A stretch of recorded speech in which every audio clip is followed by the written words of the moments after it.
আসসালামু আলাইকুম। প্রান্তিক খামারের পক্ষ থেকে আপনাদেরকে স্বাগত জানাচ্ছি। প্রিয় ভিউয়ার্স, আপনারা যারা দেশি মুরগির বাচ্চা লালন পালন করেন, আপনারা অনেকেই জানতে চান দেশি মুরগির বাচ্চাকে কিভাবে দ্রুত বড় করা যায়।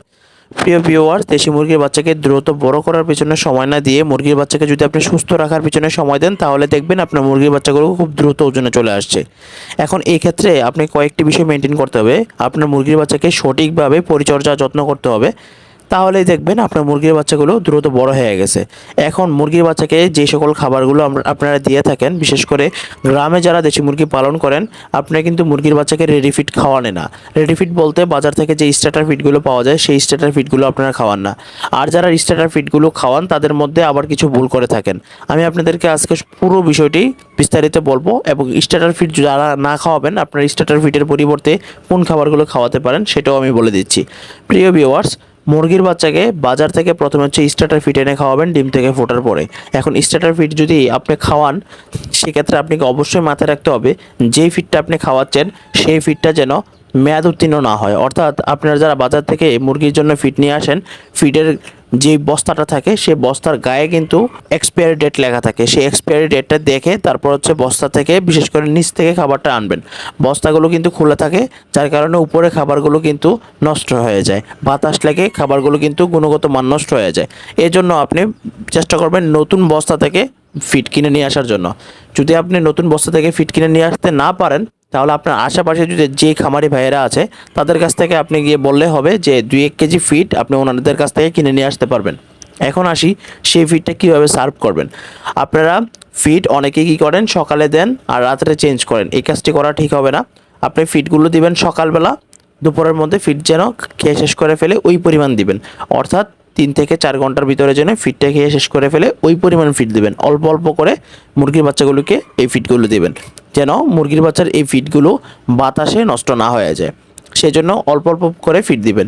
যদি আপনি মুরগির বাচ্চাগুলোকে অল্প অল্প খাবার দেন, তাহলে মুরগির বাচ্চাগুলোর দুটি অভ্যাস তৈরি হবে। একটি হচ্ছে মুরগির বাচ্চা অল্প অল্প খাবার পেলে দ্রুত খাবার খেয়ে শেষ করে ফেলবে, আর 2 নাম্বার হচ্ছে মুরগির বাচ্চা যখনই খাবার পাবে তখনই খাবার খাইতে যাবে। আপনি এই কাজটি করলে আপনার মুরগির বাচ্চাগুলো লং টাইম, এই অভ্যাসটি যদি তৈরি হয়ে যায়, তাহলে আপনি যে কোনো মুহূর্তে যে কোনো সময় মুরগির বাচ্চাগুলোকে খাবার দিলে সে দ্রুত খাবার খেয়ে শেষ করে ফেলবে, এবং বাচ্চাগুলো আবার নতুন করে যখন খাবার দেবেন তখন আবার দ্রুত খাবার খাবে। এই অভ্যাসটি যদি আপনি তৈরি করে ফেলতে পারেন, তাহলে আপনার মুরগির বাচ্চাগুলো খাবার নেওয়ার কোনো সমস্যা হবে না।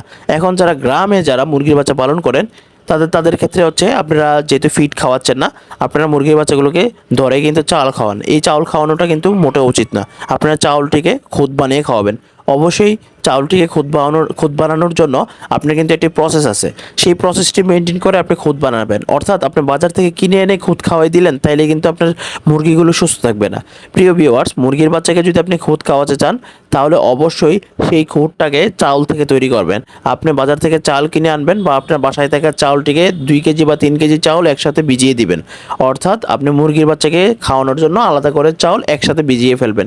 এই ক্ষেত্রে চাউলের সাথে আদা রসুন একসাথে বেটে সেই রসগুলো দিয়ে এবং কাঁচা হলুদ দিয়ে চাউলটিকে সারা রাত্র ভিজিয়ে রাখবেন। সকালবেলা হলে চাউলটিকে শুকিয়ে দিবেন। এতে করে চাউলের মধ্যে থাকা আর্সেনিকের মাত্রা অনেকাংশেই কমে যাবে, এবং মুরগির বাচ্চাগুলো সেই আর্সেনিকের মাত্রায় মুরগির বাচ্চাগুলো নষ্ট হবে না। আপনি অনেক সময় দেখবেন দেশি মুরগির বাচ্চাগুলোর পাগুলো একবারে চিকন হয়ে যায়, বাচ্চাগুলো একবারে ছোট থাকে, বয়স অনুপাতে বাচ্চাগুলো বড় হয় না। আর এই সমস্যাগুলো কিন্তু তৈরি হয় আর্সেনিকের প্রভাবের কারণে।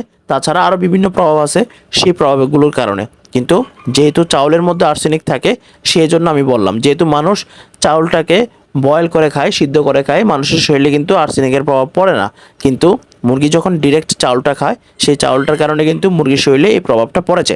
প্রিয় ভিউয়ার্স, এইভাবে আপনি চাউলটা খাওয়াবেন, কিন্তু এইভাবে চাউল খাওয়ানোর মাধ্যমে আপনার মুরগিগুলো শুধুমাত্র টিকে থাকতে পারবে, আসলে শরীরের মধ্যে তেমন গ্রোথ আসবে না। সেজন্য আপনি যে কাজটি করতে পারেন, চাউলের খুদগুলো আপনি চাইলে কোনো কিছুর সাথে মেখে দিতে পারেন। এক্ষেত্রে আপনি ভুসির সাথে মিক্স করে মেখে দিতে পারেন। আর যদি বৃষ্টির দিন থাকে, তাহলে অবশ্যই এই কাজটি করা যাবে না। সেই জন্য আপনি যখন রৌদ্র থাকবে বা একটু গরম থাকবে, তখন চাউলগুলো আপনি অন্য খাবারের সাথে মেখে তারপর মুরগির বাচ্চাগুলোকে দিবেন। এতে করে আপনার মুরগির বাচ্চাগুলো এগুলো খেয়ে একটু দ্রুত ওয়েটে আসবে। প্রিয় ভিউয়ার্স, সবচাইতে বেটার হয় আপনি যদি রেডি ফিড কিনে খাওয়ান, এটা এর উপরে আর কোনো খাবার হয় না। কারণ রেডি ফিডের ভিতরে মুরগির বাচ্চার যে সকল উপাদানগুলো প্রয়োজন, ভিটামিন মিনারেলস যেই সকল উপাদানগুলো প্রয়োজন, সকল উপাদানগুলো সেই রেডি ফিডের মধ্যে দেওয়া থাকে। অবশ্যই রেডি ফিডটা যেন ভালো উন্নত গুণগত মানসম্পন্ন হয়, সেই বিষয়টা কিন্তু আপনাকে অবশ্যই খেয়াল রাখতে হবে। তারপরে আসি মুরগির বাচ্চাকে আপনার যত্ন না করলে কেন মুরগির বাচ্চা বড় হবে না। আপনি মুরগির বাচ্চাগুলো ডিম থেকে ফোটার কিছুদিন পর থেকে যদি আপনি বাইরে ছেড়ে দেন, মুরগির বাচ্চাগুলো যদি নিজের খাবার নিজে সংগ্রহ করে খেতে চায়, তাহলে কিন্তু মুরগির বাচ্চাগুলোর কয়েকটি সমস্যা হয়। অর্থাৎ বাচ্চাগুলো ঠান্ডা, সর্দি, জ্বর এবং জীবাণু এই ধরনের সমস্যাগুলো তৈরি হয় তাদের সঠিকভাবে তাপমাত্রা না পাওয়ার কারণে। মুরগির বাচ্চা ডিম থেকে ফোটার পরে কিন্তু মুরগির বাচ্চাকে কিন্তু 37 ডিগ্রি টেম্পারেচারের মধ্যে রাখতে হয় এবং সেটি বয়স অনুপাতে আস্তে আস্তে কমতে থাকে। অর্থাৎ মুরগির বাচ্চার বয়স যখন প্রথম সপ্তাহ থাকবে, প্রথম সপ্তাহে মুরগির বাচ্চাগুলো 35 থেকে 37 ডিগ্রি তাপমাত্রার মধ্যে থাকতে হবে এবং দ্বিতীয় সপ্তাহে আপনার 30 থেকে 35 ডিগ্রি টেম্পারেচারের মধ্যে থাকতে হবে। এভাবে কিন্তু মুরগির বাচ্চাগুলোকে আপনার টেম্পারেচারের মধ্যে রাখতে হবে। এখন আপনার যদি কোচের মুরগির বাচ্চা হয়, যে আপনার একটি মুরগি আছে, সেই মুরগি ডিম থেকে ফুটিয়ে বাচ্চাগুলো বের করেছে, এক্ষেত্রে আপনি যে কাজটি করতে পারেন, মুরগির বাচ্চাগুলোকে আপনি ছেড়ে দিবেন না। মুরগির বাচ্চাগুলোকে বাসায় একটি খাঁচার মধ্যে আটকিয়ে রাখবেন এবং আটকিয়ে খাবারগুলো দিবেন, তাহলে মুরগির বাচ্চাগুলো সঠিকভাবে তাপ পাবেন। আর যদি আপনার মুরগির বাচ্চা বেশি হয়, তাহলে অবশ্যই কিন্তু আপনাকে একটি লাইট ব্যবহার করতে হবে। এখন এই ক্ষেত্রে লাইট বললেই যে আপনি ব্রুডিং করাতে হবে, বিষয়টা কিন্তু এরকম না। আমরা অনেকেই মনে করি যে মুরগির বাচ্চার উপরে লাইট লাগানো মানে মুরগির বাচ্চাকে ব্রুডিং করাতে হবে। ব্রুডিংয়ের বিষয়টা সম্পূর্ণ আলাদা। যদি আপনি ব্রুডিং করাতে চান, তাহলে মুরগির বাচ্চাকে আলাদা ওষুধপত্র দিতে হবে, অনেক কিছু আছে, এগুলো দিতে হবে। যদি আপনি মুরগির বাচ্চাকে ওষুধপত্র বা ব্রুডিং করাতে চান, সেই বিষয়টা সম্পূর্ণ ভিন্ন। কিন্তু মুরগির বাচ্চাকে সঠিকভাবে তাপ দিতে চান, তাহলে অবশ্যই আপনাকে লাইট রাখতে হবে।